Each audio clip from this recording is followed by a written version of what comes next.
Hi, and welcome to episode 13 of NeuroWomen Natter with me, Charlie Hart, and Toni Horn. Hi. And hi. So we haven't done one of these together for a while, have we? Because we've had guests the last 2 months. We have. I missed you, Charlie. Even Yeah, though I you were missed in you the too. background of my last one, I still missed you. Yeah, although we do chat on WhatsApp quite a lot anyway. But so we thought we would this month talk about ADHD because it's the 1st of October today. So that is the start of ADHD Awareness Month. And if you were around in April when we talked about Autism Awareness Month, you'll know that we don't really like that framing and that it's really more of an opportunity for promoting acceptance and understanding. And I really want people to be able to hear our relatable experiences as well as ADHD women who are multiply neurodivergent. So it's never that kind of well defined. But yes, so today we will talk about ADHD. Now, Toni, this is your first ADHD Awareness Month since your diagnosis, isn't it? Yeah, So it is actually. yeah, I've Yeah. been with you quite a lot of the way, I know. And when we first met and when we first started working together, and I talked about us ADHDers, and you said to me, "But I don't have ADHD," and I said, "Are you sure?" Yeah, I've always thought of you as being one of my ADHD friends, so Yeah. I'm kind of glad you've joined the club in Join a the formal gang. way. But do you want to share a bit about what led you to going for the ADHD diagnosis and I'm the actually yeah, impact of that? no, thank you. I'm actually gonna start with I think something I have actually never talked about before, and I don't think I've shared this with you, Charlie. Oh, I wasn't just in denial of my ADHD, but I was resistant to be labelled with it. And the interesting. and the reason for is because I think with the work that I did previously, there was still a huge stigma of why would you want to talk about ADHD when people keep talking about all the challenges and talking about, the lack of focus and that, sometimes a lack of productivity, etc., etc. And actually for a work base and a professional somebody who didn't want to fit that mold because I am really focused on whatever it is that I'm doing. I didn't want the label. Yeah, So I can understand that. it was very much as do I want to is it going to affect me getting a job if Yeah. I label myself with ADHD? Yeah, Now, because with people the still think we're chaotic and lazy. absolutely, absolutely. And I reflect back to, when I did work in a large organization and there were days like that where I did procrastinate a hell of a lot. But it was always, when I look back now, it was something like cold calling. We've got a Yeah. day of cold calling and I would because it was my worst fear of talking to people on the phone that I didn't know and interrupting somebody's day and feeling like a burden. Yeah. And I think where the RSD kicks in is, again, am I going to be rejected if I tell people I have ADHD? So that was a huge barrier for me. So I actually left it long time before I went, do you know what? I actually need to know now. Yeah, I can understand that. I didn't know about it for a long time. It's only when I realized I was autistic and I thought actually maybe the reason that me and Sai get along so well and there's this synergy between us, maybe he's autistic as well, and I could certainly see some of the traits. But when I was trying to persuade him to go for autism assessment and nothing seemed quite a good fit for him. But then he's a musician, he's in bands, and some of his fellow musicians who he regards as cool were starting to say, "Oh, I'm diagnosed with ADHD." So we looked at the traits. It's like lists of how it can present in adults and the kind of issues you might have, and that could be things like addiction and struggling with relationships, hot temper, uh, all these things. And it just seemed to fit. But then it still took another few years for me to realize that actually you can't put all of my challenges down to autism and complex trauma, that I have elements of ADHD as well. And then looking back through my school reports and realizing, although it hasn't been continually noticeable all through my life, it was certainly there when I was at school. So it just took a really long time to think, do you know, I might be autistic and ADHD. And then a long time to get the diagnosis, because it's so easy to fob us off and say, no, it's just autism plus trauma, and that's how it presents. But I've really gone off down a tangent there, sorry. But when I realised that I have ADHD as well, I went through NHS Right to Choose, and I was assessed by Psychiatry UK, and it took 2 appointments because they couldn't definitively say that's what it was in the first. So I had quite a delay, even through Right to Choose, and then a big delay to get my meds. But then when I've got the medication, it's like I've been short-sighted and suddenly put on glasses.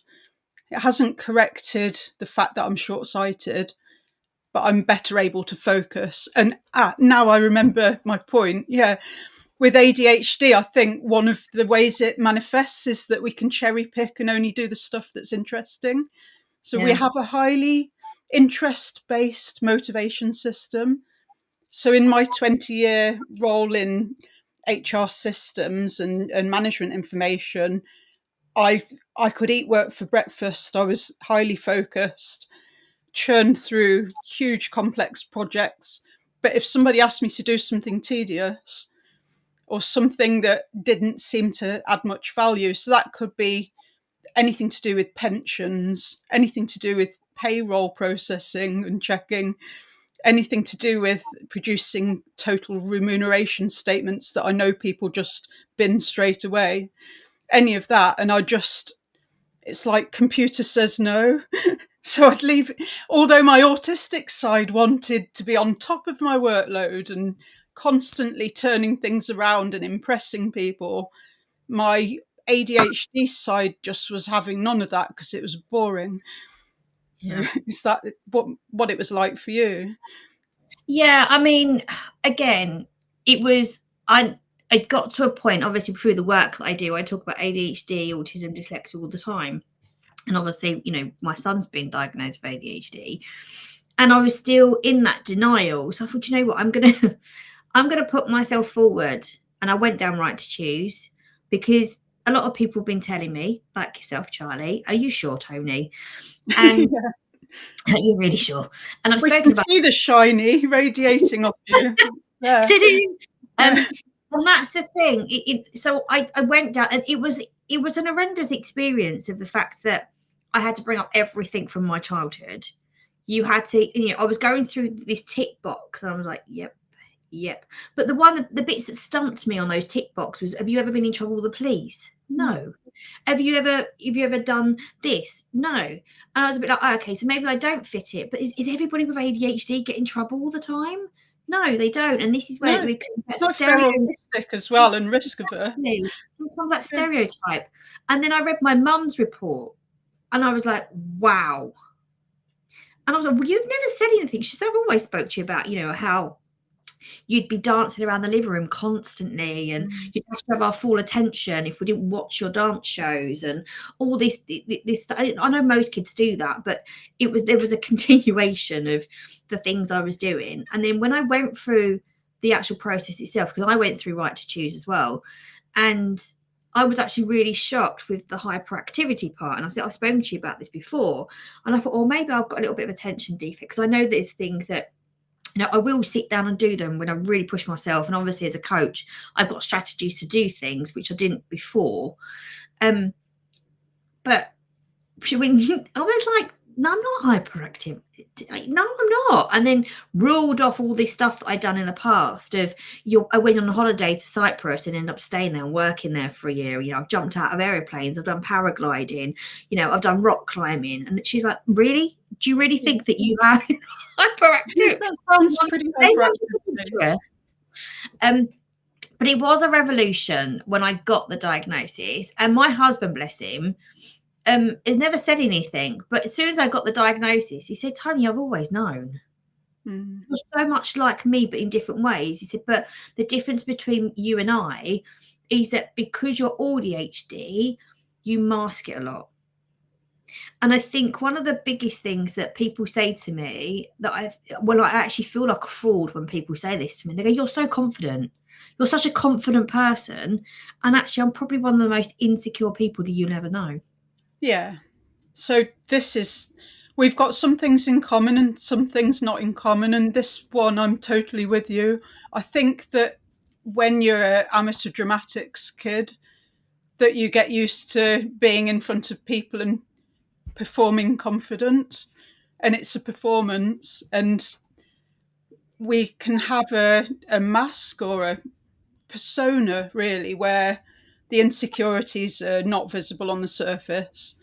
And I think that's quite common with ADHD. And it's not really, I don't want to get on the gender soapbox, but I don't think it's necessarily a gendered thing. And I see people talking about how women with ADHD have to mask or they're forced to mask. And I think it's more to do with if you've got responsibilities like you're holding down a job, or you're a mother, or you want to do well at school even, that we have to seem like we have our shit together. Mm-hmm. And if you're struggling with executive functioning, like getting things started and planning workload and remembering where everyone's meant to be and when and all that stuff, we have so many coping strategies to keep our shit together and to maintain that illusion of having our shit together that you can't see the ADHD. So it's to do with not gender, but responsibility. But I also think there's a high social drive there, and the fear of rejection comes into that though. Because ADHD, we really want to connect. And there's a connection of, that extra sensitive, like the social feedback. That combo can push rapidly into that people pleasing stage when I become a people pleaser. So I actually then I do things completely out of my comfort zone to please other people. And then obviously it does has a knocked on effect on me later because I haven't set healthy boundaries for myself and I haven't done this other stuff. And I think that's where ADHD comes in because there is the autistic side of me is I'm really cannot be sociable today and I really can't be bothered to be around anybody at all. But the ADHD side of me says I really love connecting with people and I want to be accepted and I want to be surrounded by people. So it's like a complete clash. I think that's why I don't think that's why we mask it. I think that's the drive of it. Yeah, I think there's a lot to that. And I know rejection sensitive dysphoria is talked a lot about in the context of ADHD. It's a specific phenomenon, but I just really think of it as being a trauma response to basically being criticised and feel like you're failing people and being made to feel like you're not a successful person who has their shit together. So maybe it starts with forgetting to take your homework in when you're at school or forgetting something you're supposed to be doing. Charlie, I didn't do homework. The more of that negative messaging, I never did any homework, but the more of the negative messaging you get, the more traumatizing it is, and it has a snowball effect. Mm-hmm. And then that becomes like a temper flare, an emotional dysregulation flare when you perceive rejection. And we're giving that the label of rejection sensitive dysphoria, but it's just a trauma response. And it's not unique to ADHD. It's quite common with any kind of difference. But I think that when you're autistic and you've got that perfectionist kind of streak where you want to do well and you want people to appreciate you and be impressed by you, and then the things that we struggle with because of ADHD and the executive functioning challenges, it's just like a perfect storm for trauma responses, to not only just direct rejection and criticism, but even people not making the right appreciative noises and not getting good feedback. Or no, I Yeah. used to do big pieces of work and send them to my manager, and if she was really busy, she wouldn't have time to review them, so I wouldn't get a thanks, that's just what I was looking for, and I'd feel that flash of rejection sensitive dysphoria. Yeah, no, I hear you. No, I completely hear you. It's but the flip side of ADHD, we've got all the positives that me and you know about, with the the focusing and the drive. I think there's a huge drive within us to get things done, and if we've got something that needs doing, we get it done. And Yeah, if I want to, I will go down a rabbit hole of research, but I don't think that's a bad thing. It just makes me more knowledgeable on the thing that I want to research. yeah. But also You there's can't really separate that from the autistic monotropic flow state. I think they look so similar. yes, Yeah, it's just absolutely. people that have ADHD that assume they're not autistic or won't admit to being autistic. They call it hyperfocus. And autism advocates call it monotropic flow state. Yeah. And it's really the same thing, and it leads to expertise. So it's a strength. Absolutely. Absolutely. But there's also that vulnerability as well, coming back to that people pleasing. Me and you both have been in vulnerable relationships in our Yeah. past, right? And the more women I speak to, the more common that theme is, especially at a very younger age, because of that fear of being rejected, but also that fear of, okay, what do I do in this situation? Is it me? And Yeah. I remember quite all these life questions of, do I deserve this? Is this me? Da da da da da da da da. And I think when we look at ADHD, and sometimes some people talk about, the compulsivity that comes with it and the addiction that comes with it. But there's another side to that addiction, and sometimes that addiction is being accepted. Yeah, definitely. I was always validation seeking, and it's not like I wasn't getting love at home or anything like that. Um, but I felt like I was like my peers, I guess. People my own age thought I was weird and different, ugly even, and I was called square a lot, which I thought meant like goody two shoes, but I now realise it means unfashionable. But I was I desperate as I always got thought squares older to be were clever. rebellious. Yeah, I wanted people to think I was a rebel and I was a bit edgy, and so I would ignore my discomfort to please other people, because I didn't want them to think that I was prudish or frigid or just no fun. I wanted to be fun and for people to like me. Gosh, I'm not. This is some big reveals here, but not because we've talked about this stuff before, and it's like I've processed it and got past it all already. So I'm not ripping off any plasters here. I'm not showing you any gaping scars. But to me, I can look back now and think, shit, I was really vulnerable then. And I could have done with knowing about my neurotype. I could have done with knowing how it impacts my behavior and how it makes me vulnerable. And yeah, anybody that was a sexual predator or any kind of user in those days, they wouldn't have known I was autistic and ADHD, but there's some vulnerability that they noticed. Maybe not even intentionally, but No. My yeah, brother talked about it. Do you remember that article that I sent you? My brother talked yeah, about it, his vulnerability. Obviously, he's physically disabled as well as neurodivergent, when he was in his university years. And, my brother is a very much black and white. It's a yes or no.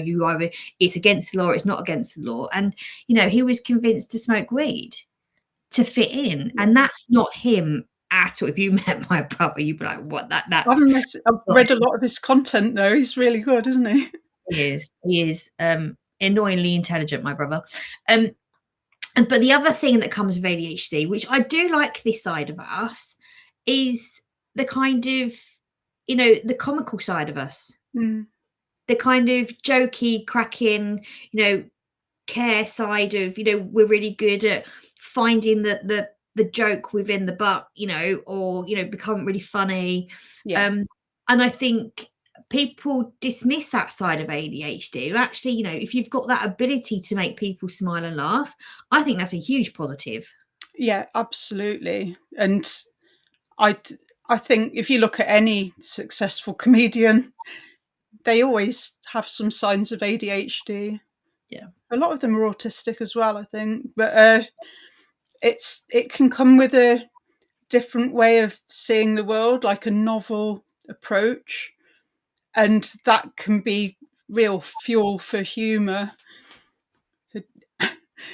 If everyone saw the world the same way, there wouldn't be this kind of this style of comedy that's observational and makes you think, oh yeah, when you look at it like that, yeah, you're looking at it from a neurodivergent perspective, but such creativity as well. And sometimes my brain is fizzing with ideas, and I'm usually voice noting or typing them out in a WhatsApp, usually to Lucy, who has started her ADHD Awareness Month by realizing that she forgot to send a pitch to a client that she'd been working on.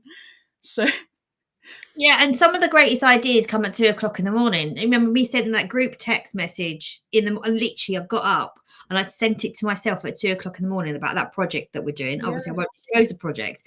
And I was like, right, that came to me at 2 o'clock last night. And I was sitting next to dictating to my phone, and my husband looked at me and was like, what are you doing? I was like, shh, I'm just getting an idea before I lose it, and then sent it all to you in the morning.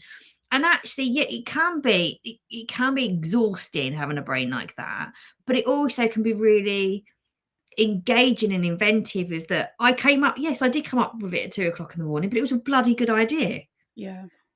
It's fun, isn't it? It's like in a roller coaster kind of way. Actually, my first husband, he's self-identified with ADHD, but when I first met him, he talked a lot about how him and his friends lead their lives like this. So I'm just, for the purposes of the podcast, I'm doing a straight line with my hand. They lead it like this. So I'm going up and down there like a roller coaster. So, and they enjoy the peaks. They have to put up with the troughs, and that'll be when you're in a mental health crisis or really feeling low and despondent. But he thinks if you didn't have those low points, that you wouldn't have the peaks either. And he'd much rather do that than be a flat line where everything's the same all the time. And I think this is a very ADHD thing. So my emotional dysregulation, it's such that I can be really happy and elated one day, and then the next there'll be a sequence of events that might be quite small, but it kicks me down a slope, and it's quite hard to recover. But then when I feel good again, I feel really good. And I'm Yeah. not talking about like longer cycles you might get with bipolar disorder. It it can be like half a day or even a couple of hours.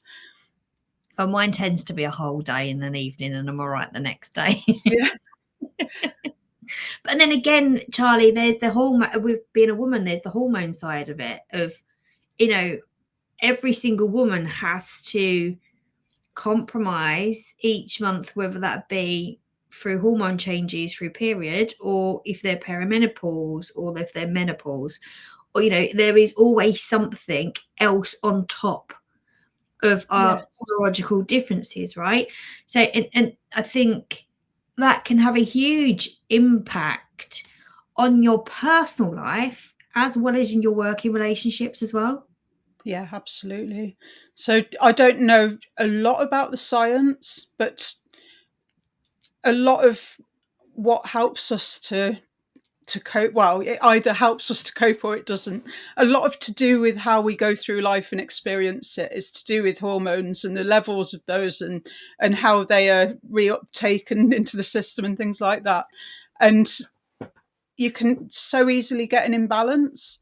So like if you look at insulin, for instance, when you're pregnant, if you have gestational diabetes, which a lot of autistic women do, the efficacy of the insulin is impacted by the pregnancy hormones. So it's kind of like that from what I see.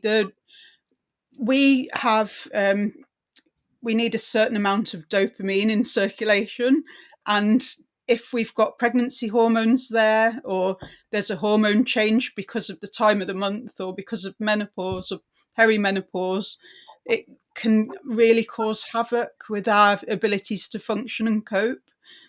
And I think, yeah, I don't really know the science. I'm not a biologist, but we need to talk to women about this. We need to listen. Yeah. It's really important to understand that. And I'm trying to talk about it from first person and I'm still getting muddled. So let's not listen to men reiterating what women have said, or it's all going to change by Chinese whispers, isn't it? Yeah, I think it's really important for us to talk about it. And I think we need to take a little bit of accountability that actually, as women, we need to speak up. Yeah, absolutely. We need to speak up about this subject. And it's not, if somebody says to me, oh, you're just having a bad day, have you started your period? Yeah, it's going to absolutely infuriate me when somebody says that. But my reaction should be actually, yes, I have today, and this is what is impacting me, and this is cognitively impacting me, and this is what you can do to support me. Yeah, Because it's really important we destigmatise absolutely, periods and it's hormonal become a fluctuations. taboo subject if we don't want to talk about it. But it's something that happens to women Yeah, every month, and every day. menopause can be like 10 years, and Oh, it don't can have tell me that. devastating impacts on some women. One of the Oh, first lived experience speakers I ever saw, and she was a police sergeant. She came in to speak to us at the Law Society when I was there about how menopause impacted her. And it hit her for 10 years. And she went from being able to cope with her job as a sergeant to being an absolute bundle of anxiety. And I do wonder now whether she was possibly ADHD. But the thing is, she was talking about her experiences, and I thought it's so important that we have these visible role models that people listen to and absolutely. get all this stuff out in the open. Yeah, no, I agree. And then locking onto the anxiety as well. There has been periods of I remember when people used to talk about anxiety when I was younger, and I'd be like, oh, what's that? Not knowing that I was experiencing it all the time, but didn't realize that's what it was. Yeah. And it wasn't, again, like I said, until I had Harry, I'd always had certain amounts of anxiety. Dave always said to me, you've always been anxious about certain things. You used to say I was a worrier. That's how he described me, as a worrier. You're always worrying. Stop worrying about it. And then the minute I had Harry and I had that postnatal anxiety, I have never experienced anything like it, Charlie. I mean, looking back on it now, it's like looking at somebody else. And then again in COVID, I went completely OTT. I wouldn't let my kids out for a walk. We couldn't go out anywhere. Anything that come through that front door was sprayed with disinfectant. And Dave was like, "You're just going over the top." And I was like, "But if I don't do this, my brain's going to go." Yeah. So I had, during COVID for me, I did overthink and worry about a lot of things, but they weren't to do with COVID itself. It was more to do with the well-being of my kids. But I think that was probably more related to complex PTSD. Yeah. But one thing that a lot of ADHDers say that I think we can all relate to is that it's like you're chronically overwhelmed. So there's just so much overthinking and so many tabs open. We ruminate so much. And I'm a big believer in being open about our coping strategies and particularly medication. And the first to admit that, as well as taking ADHD meds to help me focus during the day, I take amitriptyline to help me shut down and go to sleep at night.